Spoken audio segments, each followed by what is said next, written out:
Mereka pun mulai bertanya ke salah satu orang tersebut, siapa yang menyuruh mereka. Pria itu menjawab kalau mereka disuruh oleh Tong. Dan memang benar, tato di leher mereka memang anak buah dari Tong. Jinong mulai memfitnah Tong dengan mengatakan kalau Suyi saat ini hendak disingkirkan. Mendengarkan hal itu, ia pun menjadi marah. 他竟然与少严氏的人有来往。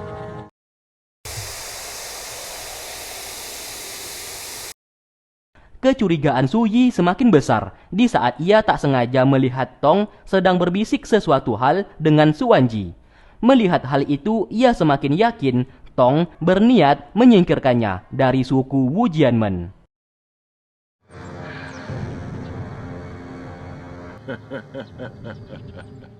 Sementara di tempat lain, Jining dan kawan-kawan sedang makan di sebuah kedai. Saat sedang makan, tiba-tiba Lata merasakan sakit di tubuhnya. Saat dilihat, mereka menyadari Lata terkena sebuah racun.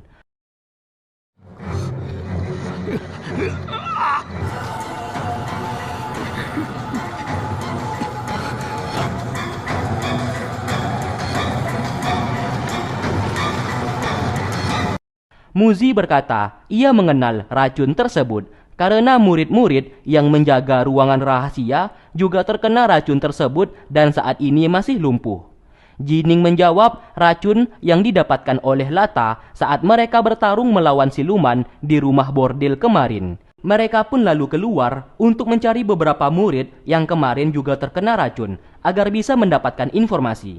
Mereka lalu berpencar di sana.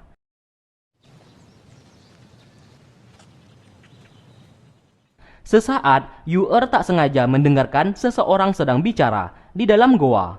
Saat ia lihat, ternyata orang itu adalah kepala sekolah dengan salah satu murid yang bernama Gu.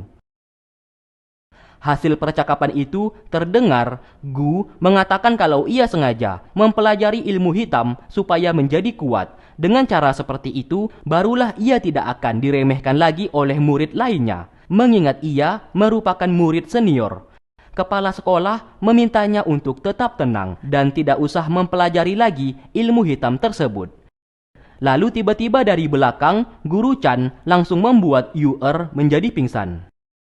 Singkatnya, setelah itu, mereka bertiga mencari keberadaan Yu'er yang saat ini telah hilang. Mereka pun kembali ke lokasi tempat sebelumnya berpisah. Namun tetap saja mereka tidak berhasil menemukan. Mereka curiga terdapat mata-mata di sekolah yang menculik Yu'er. Untuk mengetahui hal tersebut, Muzi memiliki sebuah rencana. Berhubung Lata terkena sebuah racun ulat, ia akan menggunakan racun tersebut untuk mencari inangnya. Apabila berhasil ditemukan, bukan hanya menemukan si mata-mata tersebut, racun ulat di tubuh Lata juga bisa disembuhkan. Ritual mulai dilakukan, dan seketika Lata merasakan sakit yang luar biasa.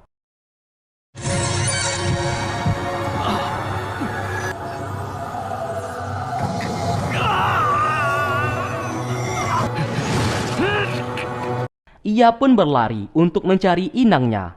Tubuhnya langsung membawa ia ke sebuah kamar milik salah satu murid sekolah.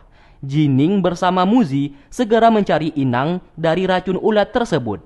Setelah berhasil didapatkan, Muzi segera mengobati racun di tubuh Lata menggunakan inang racun ulat tersebut yang mereka dapati.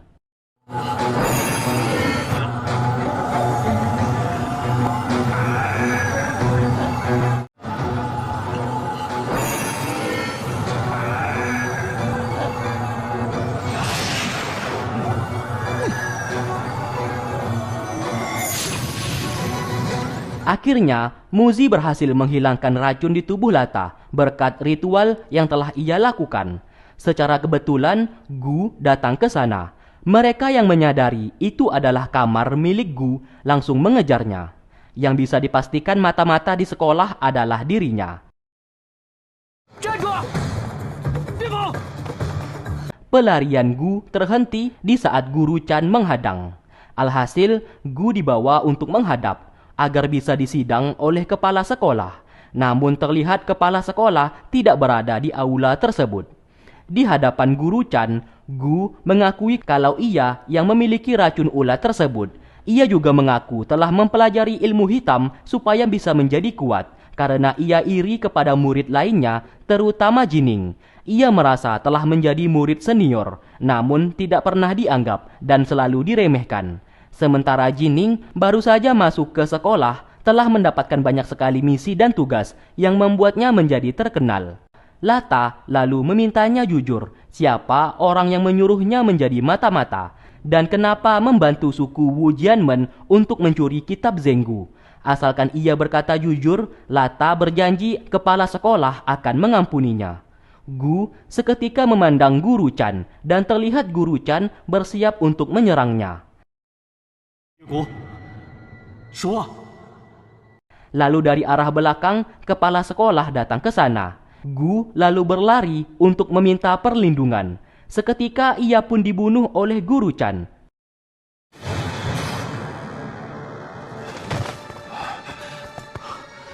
Sontak, hal tersebut membuat semua murid merasa terkejut. Kepala sekolah menjadi murka atas tindakan dari Guru Chan. Di sana Guru Chan mengeles. Kalau tadi, Gu berniat menyerang kepala sekolah. Tindakannya barusan hanya untuk menghentikan tindakan Gu. Dan ia tidak sengaja membunuhnya. Jining lalu bercerita kalau Yu-er saat ini menghilang. Kepala sekolah menjawab, Yu-er telah berhasil diselamatkan dan baik-baik saja. Sontak, hal itu membuat Guru Chan menjadi bimbang. Singkatnya, Jining menghampiri Yu-er dan berkata kalau Gu adalah mata-mata yang membantu suku Wu Jianmen dalam mencuri kitab Zenggu. Mendengarkan hal itu, Yu-er yakin Gu pasti dipaksa oleh seseorang untuk melakukan hal tersebut. Kesimpulannya, Gu ketahuan mempelajari ilmu hitam dan seseorang mengancamnya akan membocorkan rahasia mengenai ia mempelajari ilmu hitam tersebut asalkan menjadi mata-mata. Namun mustahil suku Wu Jianmen yang mengancamnya, melainkan ada seseorang di sekolah yang pasti mencoba mengancam Gu. Apabila itu benar, berarti salah satu dari guru mereka yang melakukannya.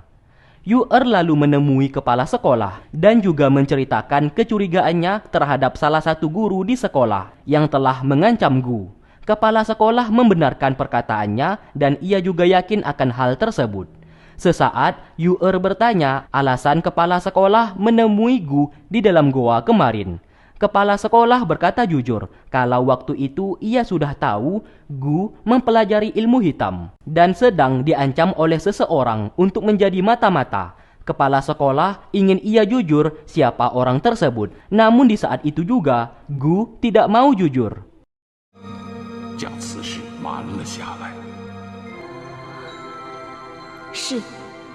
Setelah Yu-er pergi, tiba-tiba ia diserang oleh Tong yang berusaha untuk membunuhnya. Alasan ia melakukan itu karena Yu-er menjadi penghambat suku Wu Jianmen. Kehadirannya membuat Dongqi melupakan misi suku Wu Jianmen untuk membangkitkan Raja Dewa.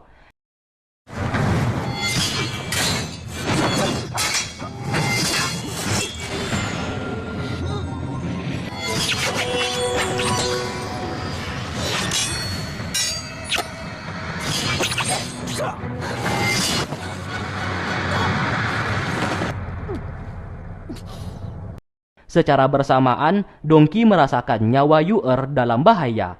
Dari situlah Su Yi menceritakan kalau Tong orang yang ingin membunuh Yu-er. Ia sengaja berkata seperti itu untuk membalaskan dendam kepada Tong yang kemarin mengerahkan pasukan untuk membunuhnya. Dongqi segera datang ke sana dan melumpuhkan Tong hingga terluka.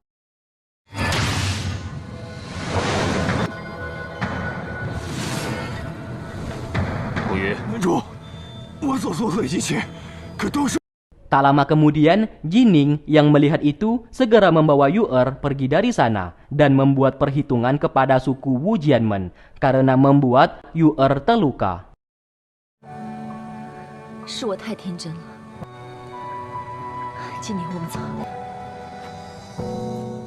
Tong lalu dibawa kembali dan dimarahi oleh Dongqi atas perbuatannya. Ia tidak akan segan-segan kepada siapapun yang mencoba melukai Yu-er. Tong menjawab ia melakukan itu demi suku Wu Jianmen. Ia melihat Dongqi sedikit demi sedikit mulai melupakan misi mereka. Karena perkataannya itu, Dongki memerintahkan pasukan untuk membawa Tong ke dalam penjara. Di waktu bersamaan, Jinong kembali menghasut Suyi untuk membunuh Tong dengan meracuninya. Dengan begitu, Suyi akan berhasil menyingkirkannya. Awalnya, Suyi sempat ragu, namun Jinong meyakinkan Tong kemarin berusaha untuk membunuhnya dan ia harus membalaskan dendam tersebut. 你觉得他会放过你我吗？ Lalu ia pun mendatangi penjara dan memberikan minuman kesukaan milik Tong. Di sana, Tong sudah curiga kalau Suyi yang membocorkan rahasia mengenai dirinya yang hendak membunuh Yu'er. Suyi tentu saja mengelak tuduhan tersebut. Tong kembali berkata mereka telah tumbuh besar bersama sejak kecil dan tidak mungkin ia mengkhianatinya, apalagi membuat Suyi celaka. Ia telah menganggapnya sebagai saudara sendiri. Tong lalu mengambil arak tersebut yang sudah ia curigai berisikan sebuah racun. Di saat ia hendak meminumnya, Suyi seketika menepis gelas tersebut. Sambil bersedih ia pun pergi dari sana. Tong lalu berteriak karena kecurigaannya ternyata benar. Suyi yang gagal membunuh Tong membuat rencana Suanji beserta Jinong menjadi gagal. Karena sudah telanjur seperti ini, maka Jinong akan dicurigai sedang mengadu domba. Kini hanya ada satu cara supaya Jinong tetap aman, yaitu membuat Tong bersama Suyi angkat kaki dari suku Wu Jianmen. 师公，我看这件事情 Mo Chen lalu diutus untuk menemui Tong dan di sana ia menyuruh Tong pergi dari suku Wu Jianmen bersama Suyi. Karena apabila tidak, ia akan membunuh Suyi. Awalnya Tong menolak, namun tiba-tiba Mo Chen kembali mengatakan kalau Suyi telah diracuni dan ia akan memberikan obat penawarnya asalkan ia mau angkat kaki dari suku Wu Jianmen. 你要敢动他一根汗毛，宁不可。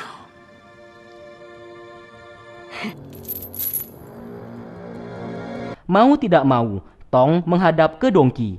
Ia pun meminta maaf mengenai apa yang telah terjadi. Ia juga mengaku telah bekerja untuk Raja Dewa secara pribadi dan mencuri kitab Zenggu. Karena ulahnya itu, mulai sekarang ia ingin pergi membawa Suyi untuk meninggalkan suku Wu Jianmen dan tidak akan terlibat lagi dalam semua masalah saat ini. Melihatnya seperti itu, Dongki tidak melarangnya untuk pergi dan ia juga berterima kasih karena telah mengabdi kepadanya selama puluhan tahun terakhir. Sesaat, Tong teringat di kala itu Suyi memegang pedang pemberian dari Dongki dan di saat itulah Suyi terkena racun. Semuanya ini ulah dari Mo Chen beserta Jinong yang telah memberikan racun kepada pedang tersebut. 门主，属下 好，念你跟随，得由他亲自决定。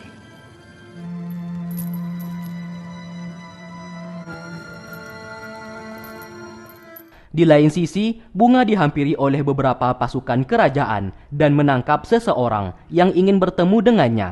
Pria itu berkata ingin memberikan sebuah buku yang ia temukan dan ingin menukarnya dengan beberapa barang di toko milik Bunga. Di saat ia lihat, buku tersebut memiliki tanda angka 6. Sontak hal itu membuatnya terkejut. Ia pun memperbolehkan pria itu untuk mengambil beberapa barang di toko miliknya sebagai pertukaran. Sementara itu, Suyi marah kepada Tong karena mengajaknya meninggalkan suku Wu Jianmen. Tong lalu menjelaskan kalau saat ini Suyi sedang ditipu oleh Jinong dan sedang mengadu domba hubungan mereka berdua. Ia tak mungkin berencana membunuhnya karena Suyi sudah ia anggap seperti saudara sendiri dan seharusnya Suyi menyadari hal tersebut.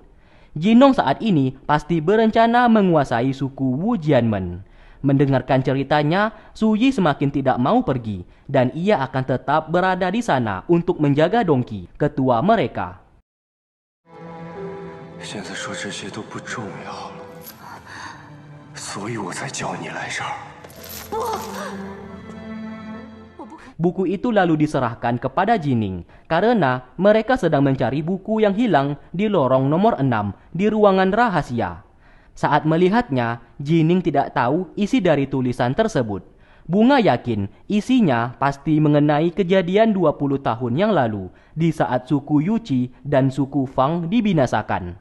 Lalu Jining menemui Huang dan meminta bantuannya untuk mengartikan tulisan di buku tersebut. Awalnya Huang menolak untuk membantu, namun karena disogok menggunakan arak, Huang akhirnya bersedia.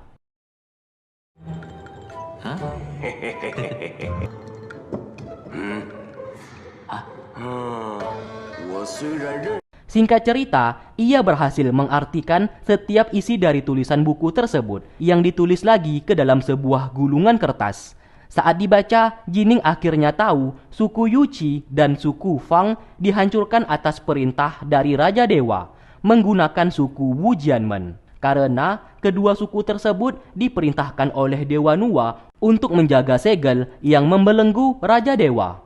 Tidak hanya itu, isi buku itu juga berkata terdapat seseorang yang merupakan pahlawan untuk melawan Raja Dewa apabila berhasil bangkit. Jining bertanya, siapa pahlawan tersebut?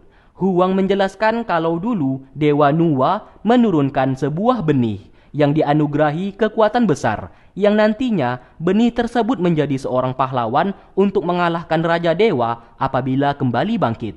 Namun satu yang dipinta oleh Huang, Jining tidak boleh menceritakan kepada siapapun mengenai benih tersebut karena akan sangat berbahaya. Mendengarkan ceritanya, Jining merasa penasaran siapa pahlawan tersebut, tanpa Jining sadari kalau dirinya sendiri yang merupakan benih dari Dewa Nuwa. 喂，黄渤，你给我出来！